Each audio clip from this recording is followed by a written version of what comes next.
ఆలయ నిర్మాణ విశేషాలు. ఆలయం విజయనగర శిల్ప శైలిలో నిర్మించబడింది. భారీ రాతి స్తంభాలు, శిలలపై సున్నితమైన చెక్కుదల, భక్తి భావం ప్రతిబింబించేలా శిల్పాలు. ఇవి అన్ని ఆ కాలంలోని కళా వైభవాన్ని చూపిస్తాయి. ఆలయ ప్రాంగణంలో శ్రీకృష్ణదేవరాయలు, ఆయన భార్యలు చిన్నాదేవి, తిరుమలాదేవి విగ్రహాలు నిర్మించబడటం విశేషం.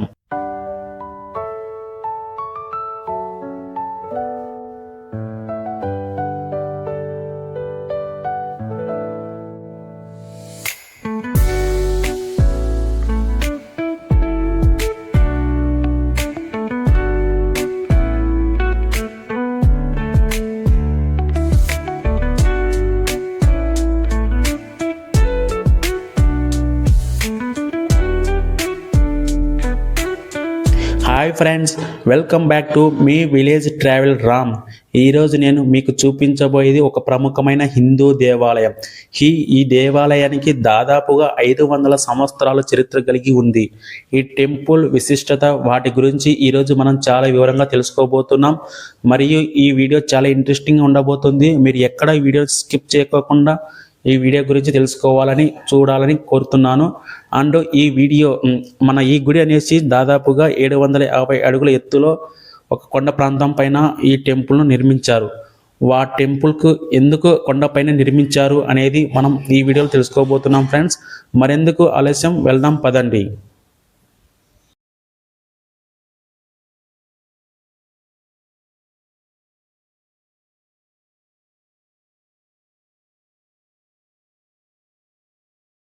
ఫ్రెండ్స్, మీకు కనిపిస్తున్న ఈ కోనేరులోనే స్నానమాచరించి పైన ఉన్న శ్రీ లక్ష్మీ నరసింహస్వామి వారిని దర్శించుకుంటారు.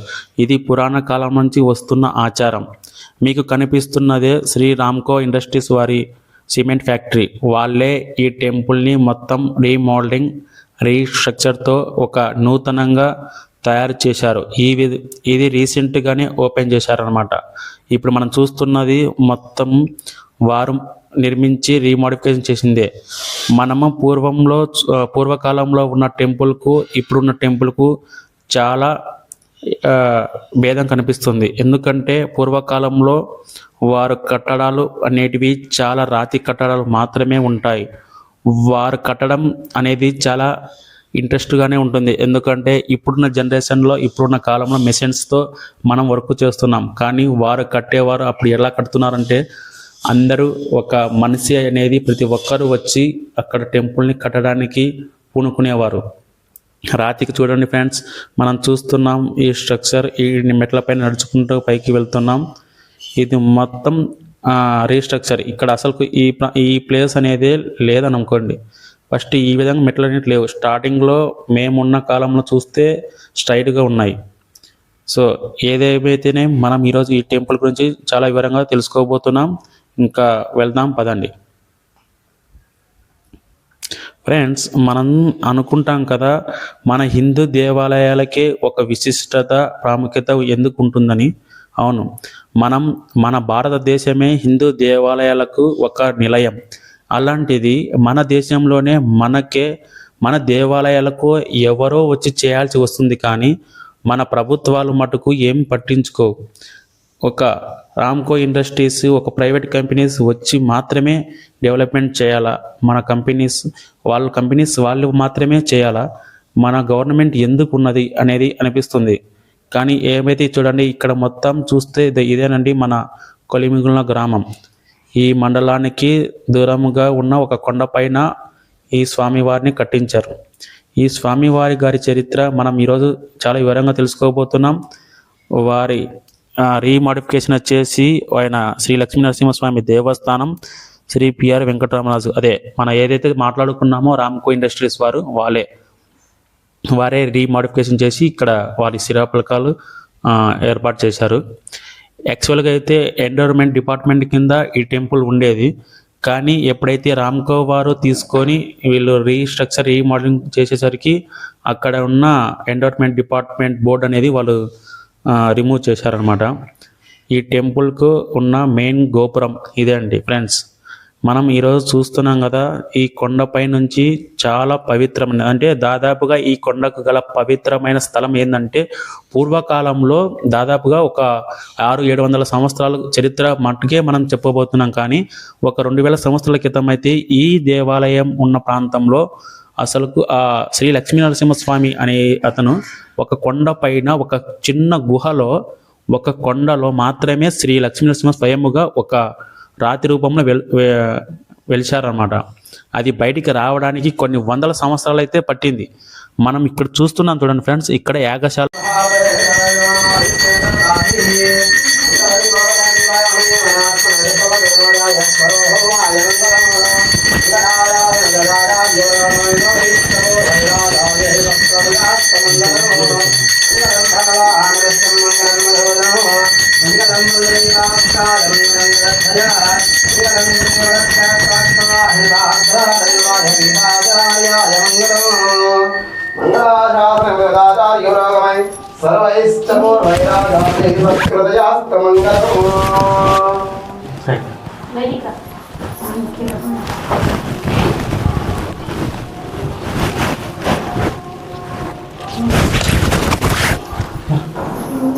రిమైనింగ్ది ఈ ఆలయ విశిష్టత గురించి మన పూజారి వారు ఈ పూజ అయిపోయిన తర్వాత మనకు వివరంగా చెప్పబోతున్నారు.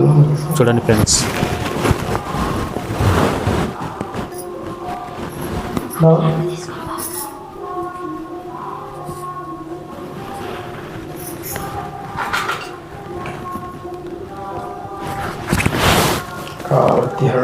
ధ్యానం స్వస్థపక్షేకరం శ్రీ లక్ష్మీనరసింహస్వామిదాదోగం పావనం శుభం.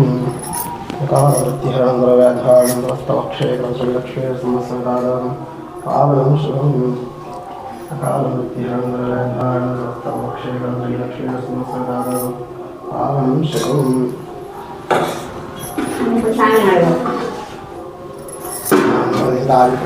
ఆయుష్గామి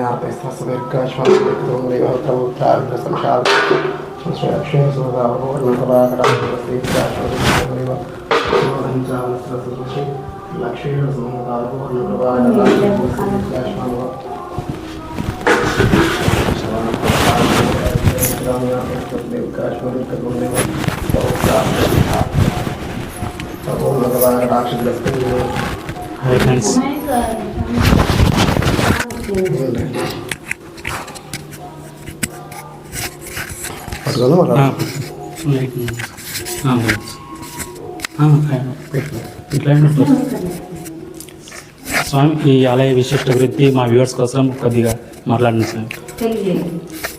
ఈ ఆలయం వచ్చేసి హనుమంతగొండం రాజుల వారు కట్టించినది. ఈ మా కొలింగుల సంస్థానం అంతా కూడా రాయలవారి సంస్థానం. రాయలవారి సంస్థానం కింద హనుమంతగొండం రాజులు సామంత రాజులు అనమాట. ఆ రాజుల వారు ఒకసారి వేటకు వచ్చిండ్రు. ఆ వేటకు వచ్చేసి ఇటు చుట్టుపక్కల వేట కోసం అనేసి వస్తారనమాట. వేట కోసం వస్తే వారి కుక్కలను ఇక్కడ ఉండే కుందేళ్లు తరిమేస్తాయి అనమాట. తరిమేస్తా కుక్కల్ని కుందేళ్లు తరవడం ఏందనేసి రాజు ఆశ్చర్యపోయి ఇంటికి వెళ్ళిపోతాడు. ఇంటికి వెళ్ళిపోయిన తర్వాత రాత్రి నిద్రించేటప్పుడు ఈయన కల్లోకి వస్తాడనమాట. స్వామి నరసింహస్వామి, ఆయన నేను ఎక్కడనే ఉన్నాను, నువ్వు వెలుగు తీసేసి నన్ను వెలుగులోకి తీసుకున్నాను ఆయన అంటాడు. అంటేనే సరేనేసి తన పరివారాన్ని అంతటిని కూడా తీసుకొచ్చేసి ఒక వారం పాటు వెతికినా కూడా స్వామి కనపడ్డా అనమాట. కనపడకపోతే అయ్యో స్వామి నా కల్లోకి వచ్చినాడు, కానీ నాకైతే కనపడలేదు, ఎందుకు ఈ కారణం అనేసి మళ్ళీ ఇక్కడ మన కుంట కదా, ఆ కుంట దగ్గర నిద్రిస్తాడనమాట. నిద్రిస్తానే చెప్పేస్తాడనమాట. ఈయన వచ్చేసి నేను చెప్పింది నీకు నాయన, నీ పరివారం కాదు, నువ్వు వెతికితే నేను నీకు కనపడతాను, ఇక్కడ నుండి నైరుతి దిక్కులో ఉంటాను, అక్కడికి వెళ్ళి చూడు నాయన అంటాడు.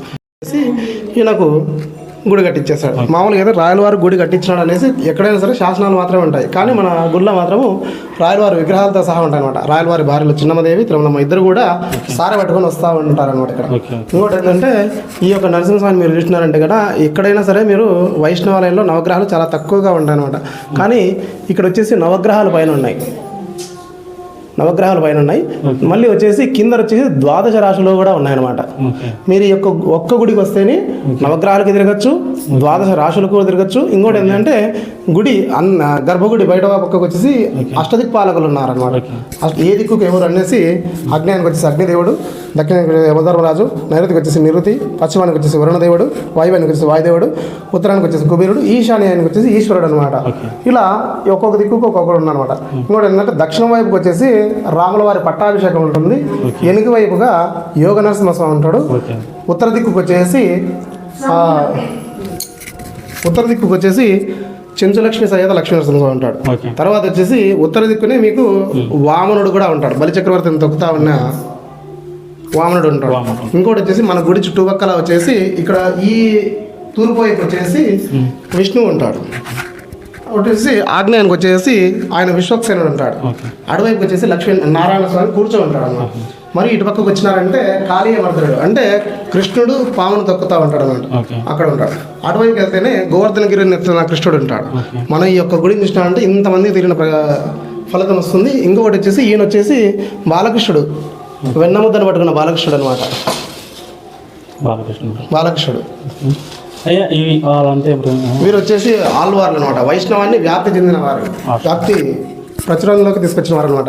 వీరిలో మా పూర్వీకులు ఎట్లా చేస్తున్నారంటే పెళ్లి కాకపోయినా, పిల్లలు కాకపోయినా, లేదంటే ఏదైనా ఉద్యోగంలో స్థిరత్వం లేకపోయినా కూడా ఈ యొక్క విగ్రహాలని ఎత్తుకొని మన గుడి చుట్టూరా 3 ప్రదర్శన చేస్తూ ఉన్నారు.